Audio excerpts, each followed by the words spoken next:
What up, Winbush here, and today we're taking a look at the Atari Gamestation Go by My Arcade. Now, I've had this for a few weeks. You might have seen some of my videos on shorts, and even I did a long form video on how to use the SD card with this, but some of the comments were asking me what my thoughts were on the actual system, so I thought I'd put together this video because I've had this for a few weeks now, and I've been pretty much playing it every night, so I do have some thoughts on it, but long story short, I do really enjoy this console, and I'll go exactly why. I mean, if we just open up the box, you can see right off the bat, we have a whole plethora of different games. We have over 200 of them, which once I get into the console, we'll start taking a look at. But you have stuff from several different generations of Atari. You might even have some other consoles on here as well, which we'll get into on that. And that all comes directly on this. And that doesn't even include the SD card, in which if you load some stuff up on there, you can have a whole plethora of more games on there. But instead of me just holding up this box and talking about it, let's just jump right into it. So I'm sure you've seen a lot of reviews by now, but this is the Gamestation Go by Atari by My Arcade. So it's officially a license from My Arcade to Atari, which is dope. I saw this at CES earlier this year, so it's been really cool to get my hands on. Let me turn this up. Hopefully you can hear it. So the first thing that you're going to notice is that we have background music when we have our select screen. So just starting at the top, we have Atari Recharged, in which this is going to be auto modern takes on your Atari games. So if I click on this with the A button, you can see we have like Reimagine, Asteroids, Missile Command, Centipede, Breakout. And we'll get into gameplay on this in a little bit because I do want to show off the controls, but it does have this thing called Smart Glow, because as you notice, you'll see we have like these glowing rings and then the buttons also glow. But let me hit B on this to go back, and you'll notice that now the B button went dim and the Y went glowing. So whenever you're playing any type of particular game, it will let you know what exactly the controls are for that game. So even like you have your roller trackball down here, you have your paddle up here, these will indicate what controls you want to use for what particular game. So if I go into Atari, we have the staff picks here, which these are the games that I guess in-house that they like, their favorites. We have the 2600, which this is the console I actually grew up with. Shout out to my parents for that one. We have the 5200, which I never had a 5200 or I never played one, but it's cool to see these on here. And then of course the 7800. Again, I only had the 2600 as a kid, which that's the one I had the most nostalgia for, but it's cool to see the other generations on here as well.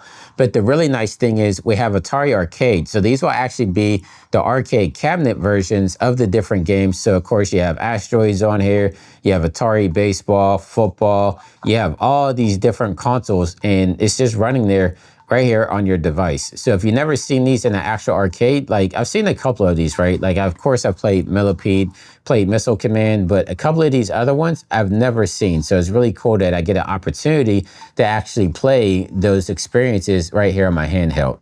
I'm not really familiar with what M Network is, I'm not going to lie. You have a couple of games on here, Sea Battle, Space Attack, Super Challenge Baseball, Super Challenge Football. I have to look more up on that, excuse me for that, but I should have researched that a little bit more. Then we also have multiplayer games because we do have the opportunity to hook up other controllers to this device. So if I actually turn it around, you can see right there, you have two USB-C slots right here. So you have one for one controller and then another controller here. So they do have official controllers that you could buy for this, but I also read online that people were testing it with the Xbox controllers and those were working as well. So you just have to go online, see what controllers are working for this device. I haven't hooked any up to it because I just been playing everything single player. I'm pretty sure you know what this is going to be. So I'm going to hit the A button to go in here. I like the VO on this, but these are all pinball games. So I'm not a big pinball player, but I thought it was cool that they did add these on here because it gives me the opportunity to go through and experience some of these.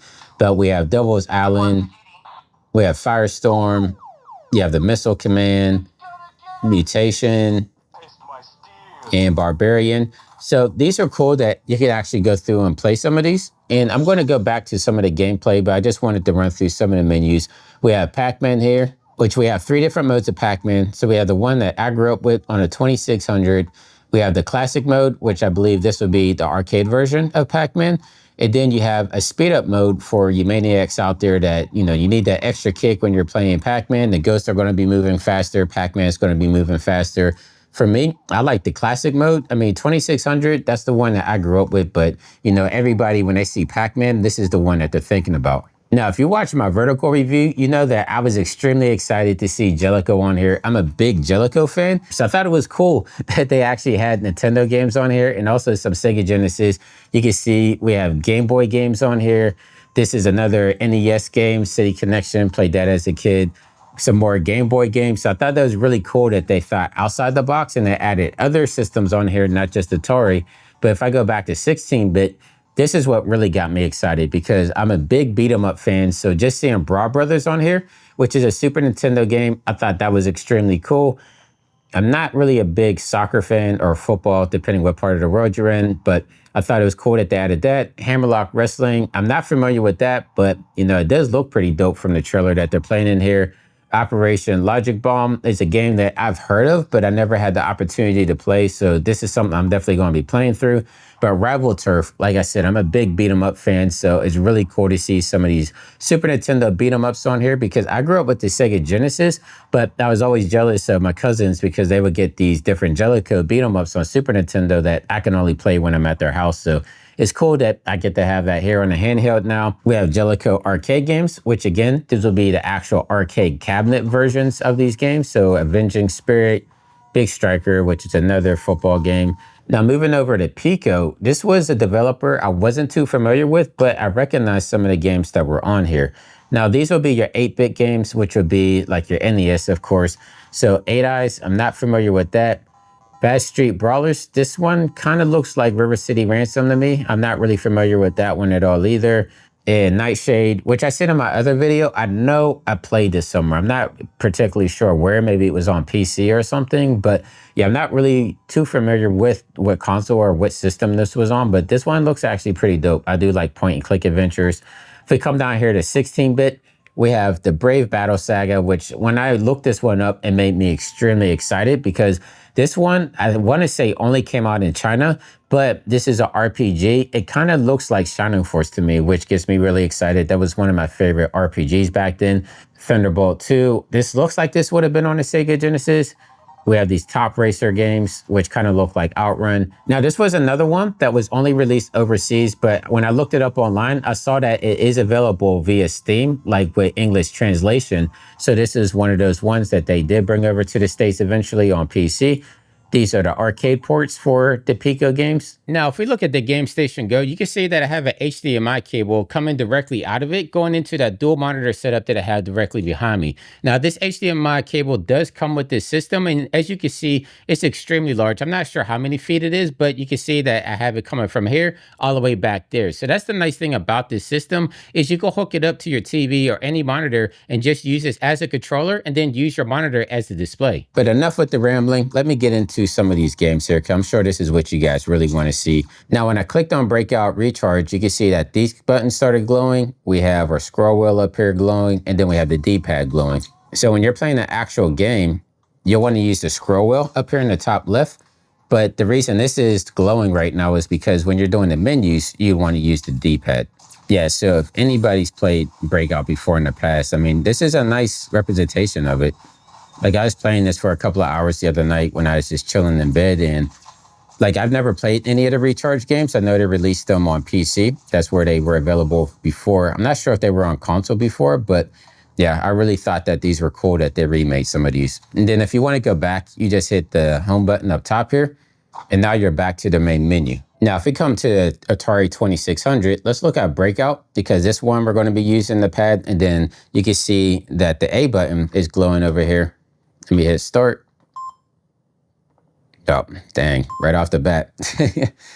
So this will be the original version that I grew up with as a kid, kind of showing my age there, but yeah, this is exactly how I remember it. Another aspect I do like about the Gamestation Go is you can just turn it on and get directly into gaming. So with modern gaming, you always have to make a login, you have to update different games and things of that nature. Like, that's what I really like about these older generations is you don't have to worry about that. Just turn this game system on and you can immediately jump into gaming. So just think about the holidays that are coming up. You have this under the Christmas tree, your kids open it up or whoever you buy this for, they could just turn it right on and just start having fun. But it does have Wi-Fi on here, so if there is any type of firmware updates, you do have that flexibility to update the system in the future as well.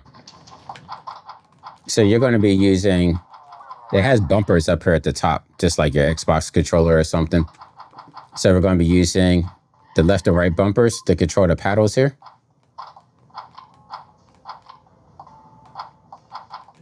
Now let's look at Pac-Man here. Of going to click on Pac-Man. Now, one of the things I will say was I wish that we could play with it this way. If I click on A, there's no way to rotate it. That would have been nice to be able to play Pac-Man vertical wise, but maybe that's something they could add into a patch. So you have to play it widescreen and then it's just going to be narrow. Unless I'm missing something. I mean, if anybody out there else has this, let me know. So you can see that only the D-pad is glowing because that's the only one that we need here. But yeah, My Arcade, if you're listening, if there's any way to put like a firmware patch on there, being able to play some of these games vertical, that would be really dope. Yeah, this is good. This feels good. And the thing too that I like, so if I hit the setting button, we do have some save slots in here. So you can save it, you can load it out, you can come in here, you can look at the controls. Yes, I don't think you can remap these controls, but you can mess around with the aspect ratio if you want to. So if you wanted to make it widescreen, you could do that. Now, if we want to look at the top of this device, let me flip it around so we can read it better. But you can see we have the HDMI, we have a headphone jack here. This is where you would charge it up at. And then we have a micro SD slot, which I did another video. I'll leave that down the link below, but I'll show you how we could get different game systems on here using the micro SD. We have the home button. And then of course, this is the on and off. But I said before how we have like L1, L2, R1, R2, just like if you had an Xbox or PlayStation controller. Then if I flip it over to the back, because I have it lit a little bit better, let me move my light over here a little bit better. But you can see we have two USB slots there, one for one controller, and then the second one for a player two. I've seen the other reviews out there, and you know, I hear other people's gripes, but all in all, I think for what the device was actually advertised as, I think it's a solid fit. Some of the stuff, I think it can be fixed with firmware updates, and I'm not even going to get into the SD card. I did another video on that, but you can add some more games onto this because I'm not sure what this is running on the back end, but if you have a couple of other console ROMs and you just put them on the SD card, for a lot of those older systems, it's just going to work out of the bat. Now, you won't be able to do things like save and load, which that's something I was really hoping they have out of this. So if My Arcade, if you are listening, giving us this save and load function just off the SD card, that would help out a lot because there are a lot of RPGs that I do want to play on this device because with this 7-inch screen, the brightness of it, like I really do like this device. I think it would be good for traveling. It has some trips coming up that I'm going to be doing some long flights, and this will be perfect for that. So once again, my name is Jonathan Winbush. Subscribe if you're new. And I just want y'all to tell me one thing, which virtual game should I jump into next?